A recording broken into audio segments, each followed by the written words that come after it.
नमस्कार, एस्ट्रो तक में आप सबका बहुत बहुत स्वागत है। मैं हूं प्रवीण मिश्र। संकष्टी चतुर्थी या जिसे आप सकट चौथ भी कहते हैं, ये कब है? 6 जनवरी 2026 को है कि 7 जनवरी को?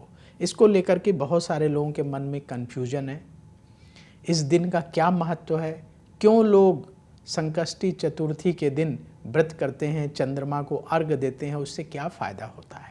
ऐसे बहुत सारे सवाल हैं जो आम जनमानस के मन में उठते हैं, युवाओं के मन में उठते हैं। तो इन्हीं सवालों का जवाब जानेंगे। पहले तो ये जान लेते हैं कि ये 6 जनवरी को है कि 7 जनवरी को। देखिए, जिसे आप सकट चौथ भी कहते हैं, संकष्टी चतुर्थी भी कहते हैं, आपको बता दें कि ये 6 जनवरी को ही है। 7 जनवरी को क्यों नहीं है, इसका कारण भी आपको बता दें। देखिए, सकट चौथ माघ मास के कृष्ण पक्ष की चतुर्थी तिथि को मनाया जाने वाला महत्वपूर्ण पर्व है। और इस बार जो सकट चौथ है, जिसे आप संकष्टी चतुर्थी भी कहते हैं, ये 6 जनवरी से शुरू होगी और 7 जनवरी तक रहेगी, यानी दोनों दिन जो है ये रहेगी। अब हम किस दिन मनाएं? कन्फ्यूजन बनता है ना कि किस दिन मनाएं, किस दिन सकट चौथ मनाना चाहिए। आपको बता दें क्यों ये महत्वपूर्ण माना जाता है, क्यों सकट चौथ के दिन लोग व्रत रखते हैं। पहली बात तो, जो लोग सकट चौथ या संकष्टी चतुर्थी के दिन व्रत रखते हैं, चंद्रमा को अर्घ देते हैं, उनके मन की टेंशन दूर होती है। और जैसा कि इसका नाम है संकष्टी, समय के साथ जो कष्ट आए हैं उन्हें दूर करती है ये चौथ या ये चतुर्थी। इसलिए कष्टों से मुक्ति के लिए इस दिन व्रत रखा जाता है।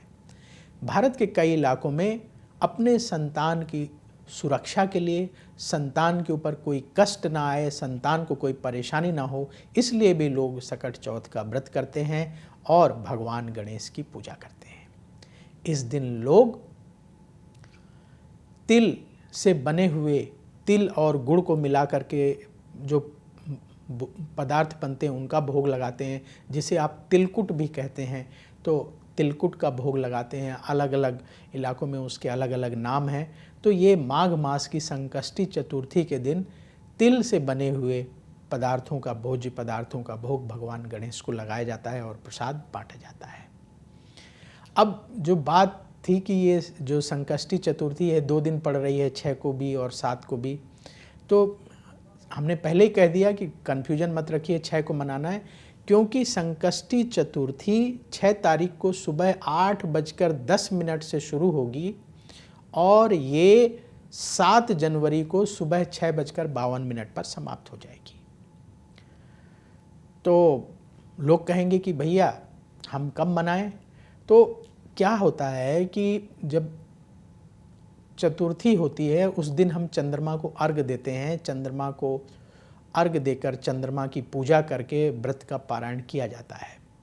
तो 7 जनवरी को सुबह 6:52 पर, क्योंकि चतुर्थी समाप्त हो रही है, इसलिए 7 जनवरी को व्रत करना उचित नहीं है, क्योंकि शाम के समय पंचमी होगी और पंचमी में चंद्रमा को अर्घ देने से अच्छा है जब 6 जनवरी को शाम के समय चतुर्थी होगी, उस समय चंद्रमा को आप अर्घ दें, चंद्रमा का पूजन करें।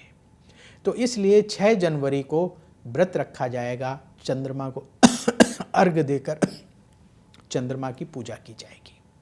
तो 6 जनवरी 2026 को ही देश भर में सकट चौथ या संकष्टी चतुर्थी का पावन पर्व मनाया जाएगा।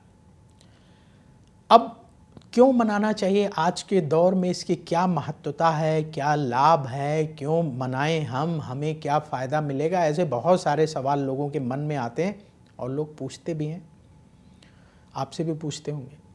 तो देखिए, जैसा कि इसके नाम से स्पष्ट है, संकष्टी चतुर्थी, समय के साथ जो कष्ट आए हैं उनसे मुक्ति दिलाने वाला ये पर्व है। इस दिन व्रत रखेंगे, भगवान गणेश की पूजा करेंगे, शाम को चंद्रमा को अर्घ देंगे, फिर व्रत का पारायण करेंगे, तो भगवान गणेश की कृपा से और भगवान चंद्रमा की कृपा से आपके कष्ट दूर होंगे। पहला काम तो ये होगा कि मन में जो कोलाहल है वो दूर होगा, मन आपका शांत होगा। तो इसलिए इस व्रत को अवश्य करना चाहिए और इसके साथ ही आपकी जो भी मनोकामना हो उसकी पूर्ति के लिए भगवान गणेश से प्रार्थना करें।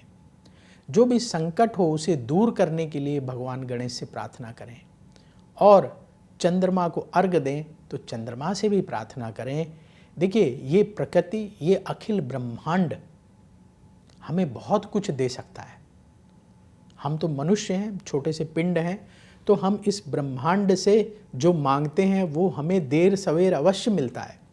तो ये व्रत, ये पर्व, ये त्यौहार हमें वो मार्ग पर लेकर जाते हैं जहाँ खड़े होकर के हम मांग सकते हैं। वैसे तो आप डेली मांग सकते हैं, लेकिन जब आप व्रत रखेंगे, पूजन करेंगे तो एक भाव बनता है।